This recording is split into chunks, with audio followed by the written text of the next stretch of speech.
Hello and welcome back for some more philosophy here at Solomon's Cave. There are many great pre-Socratic philosophers, and we have seen 3 of them so far. But in my opinion, there are only 4 truly amazing pre-Socratics. The first one was Thales, the very first philosopher I discussed. And the second one is Pythagoras, which I'll be discussing in this video. As for the other 2, you'll have to wait and see.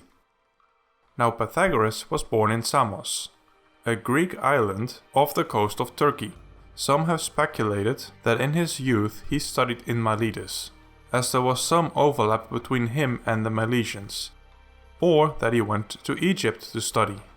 By the way, though I did not mention this in his video, some historians think that Thales also went down to Egypt. This recurring theme of wise people going down to Egypt to study probably says more about how Egypt was viewed back in the day than it does about the philosophers themselves. But moving on, in this case quite literally, to Croton, a town in the south of Italy, which at that time was also controlled by the Greeks. Why did he move there? Well, that's the kind of thing that happens when dictators start governing cities or countries, or in this case islands. Smart people flee, and so did Pythagoras.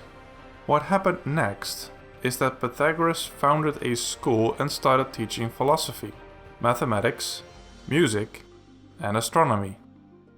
Or Pythagoras founded a cult based on divine revelations that he received from God and started brainwashing his followers into following a complex set of arbitrary rules, all shrouded in secrecy. Or perhaps he did both. It was probably both. But regardless, this is also where most of our unquestionable information about Pythagoras kind of ends. Because just like Thales, and later Socrates and Jesus and Muhammad, he didn't write anything himself. Now maybe you once had a history teacher who told you that if you want to be remembered, you have to write something. Which is generally speaking true. But if you don't want to be just remembered, but you want to be remembered as a legend, well then apparently you should not write.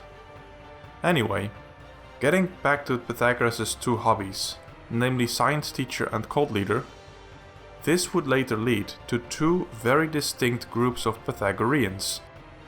The philosophically oriented mathematikoi, who focused on the things that were studied by Pythagoras, and the Acousmatikoi, who focused on the more spiritual or mystical things that Pythagoras had said. So let's start with the more eccentric followers of Pythagoras, the Acousmatikoi. The Acousmatikoi were the more spiritual followers of Pythagoras, and they followed a long list of superstitious rules of do's and don'ts. For example, they were not allowed to stir a fire with a knife. They had to rub out marks as well, like the mark that a pot makes if you put it in ashes, or the mark your body makes on a mattress. They were not allowed to wear rings. Whenever you clip your nails or trim your hair, you had to spit on the trimmings. They were not allowed to have swallows inside their houses, and they were not allowed to urinate facing the sun. And finally, they were not allowed to sacrifice white roosters.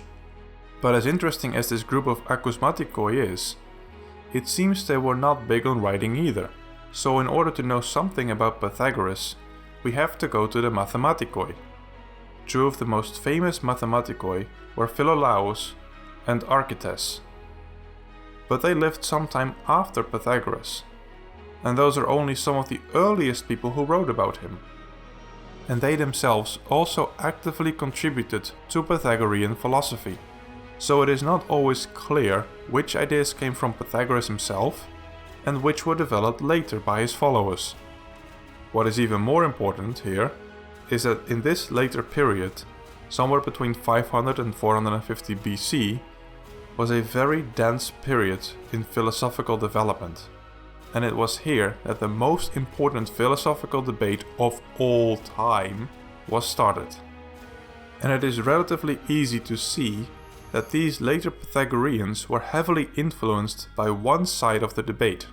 Since I'm not enough of an expert to have a credible opinion about what is originally from Pythagoras and what is from later, I will just throw everything into one big heap and pretend that it was all from Pythagoras himself, who believed and taught these things.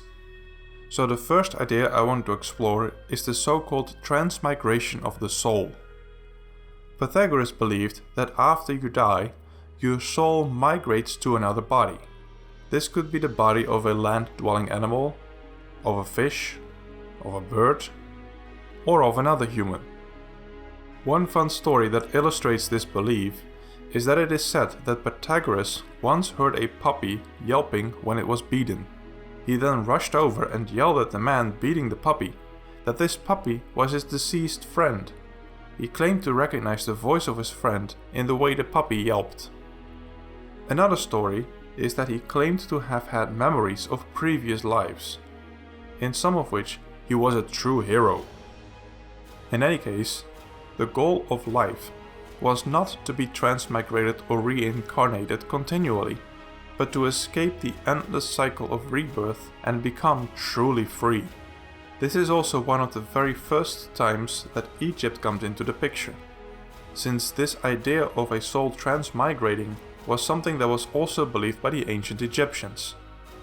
Another belief that was related to this was that a full transmigration cycle, going through all the different kinds of animals, takes about 3,000 years. Now this doctrine of the transmigration of the soul should be kept in mind, because it will become very popular in some of the following centuries, and especially Plato makes frequent reference to this belief. So that was the more explicitly spiritual side of his teaching that he contributed to Greek philosophy. So what else did he contribute? He was especially interested in numbers. He saw numbers in geometrical shapes. He saw numbers in music. He saw numbers in astronomy. And he even saw numbers in numbers. In fact, his love for seeing numbers everywhere led him to ascribe special meaning to some of his favorite numbers. For example, the number 2 was female, number 3 was male, and if you add them up you get number 5, which is the number of marriage. So you might wonder, what is number 4 then? Maybe a lesbian marriage? But no, number 4 was actually the number of justice. Mathematically, he also ascribed numbers with meaning. For example, the number 1 was a dot, number 2 was a line, 3 a surface, 4 a solid object. Oh, and if you arrange 1, 2, 3 and 4 in a pyramid and you add them all up, you get 10, which was a tetractys, since it is a number that comes from the dots in the triangle. And because of this, the number 10 had a special meaning for him. For example, it is said that Pythagoras was quite enamored with the idea of opposites, and he compiled a list of 10 fundamental opposites in reality. The first one is the unlimited and the limit. This pair actually plays an important part in the creation narrative of Pythagoras. He believed that creation came about when God put a limit on the unlimited. Moving on, we go to numbers. And he divided numbers in even and odd numbers. Another number-related opposite is plurality versus 1. Then we move from numbers to positions, namely left and right. Then on to biology, it seems, with the opposites of female and male. So as you can see, according to Pythagoras, men are right. Next is motion and rest. Another very important opposite that will come back in future discussions. The bend and the straight, the dark and the light. And then moving on to the more moral plane, we have evil and good. And we round up our 10th and final opposite with oblong and square. And in Pythagoras' mind, the things in each column were related to each other. So I was joking about men being right, but according to him, they were on the side of good, and odd numbers, and squares, and things that are at rest, etc. While women, sorry ladies, were on the side of motion, and left, and bend, and dark, etc. And the fact that his system of opposites, and even more importantly his systems of numbers, is interwoven into the fabric of reality can perhaps best be illustrated by his initial theorizing about music. It is said that Pythagoras was one day walking past two blacksmiths that were happily hammering away on their anvils. And as he was listening, he noticed that the clangs that they made sounded pleasantly together. And then he noticed that the bigger anvil was twice as big as the small one. This observation led to the discovery of the octave and the system by which you can go up one octave and then the amount of hertz or vibrations per second doubles. A system that is still used in music today.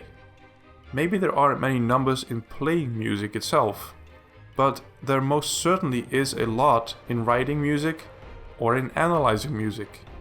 And if things in music go well, what do you call that? You call it harmony. Harmony can of course be achieved and recognized intuitively, but there are mathematical ways in which harmony can be achieved or verified or predicted. And once you have discovered that you can express harmony in numbers, and at the same time you start doing geometry and you discover that you can come up with all sorts of mathematical proofs, like the famous Pythagorean theorem, then what is your conclusion if you combine those two facts? Well, if something as surprising as music is essentially a form of math, then maybe everything else can also be described in numbers. And if everything can be described in numbers, and you can show that often with incomplete data you can prove what the rest of the data should be, then maybe the answers to life, the universe and everything can not only be described as a number, but it can even be calculated.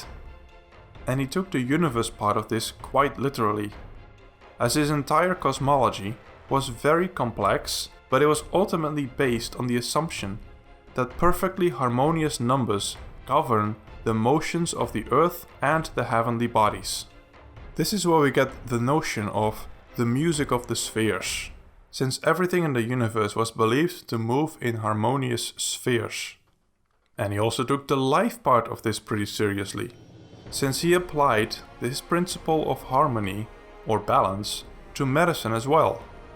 He attributed illness to the body not being in harmony with the various opposites, especially the Milesian opposites of hot and cold, and wet and dry. So what do we see if we compare modern science with Pythagoras? Well, on the one hand, if we look at the actual theories that Pythagoras had, I would much rather go with modern science. I wouldn't want a doctor who says that he's going to balance the opposites of heat and cold in my blood. That is a red flag. Insert communist pun here. But on the other hand, the principle that math works to describe reality still holds true today. Think of Einstein's theory of general relativity. Think of dark matter, string theory, black holes, cosmic microwave background radiation, or even Hawking radiation. Most of them started out as purely mathematical theories. So now there were two distinct ways of doing philosophy. On the one hand we had deductive reasoning, and on the other hand we had observation followed by speculation. And then there were two distinct objects for philosophy to ponder. On the one hand there was the nature of reality, and on the other hand the form of reality. And these new ways and objects of philosophy make Pythagoras' contribution to philosophy so important, because now the stage is set for the greatest debate of all time. And next time we will find out who the players are. I hope you enjoyed that. If you did, give it a like, subscribe to my channel and follow me on social media.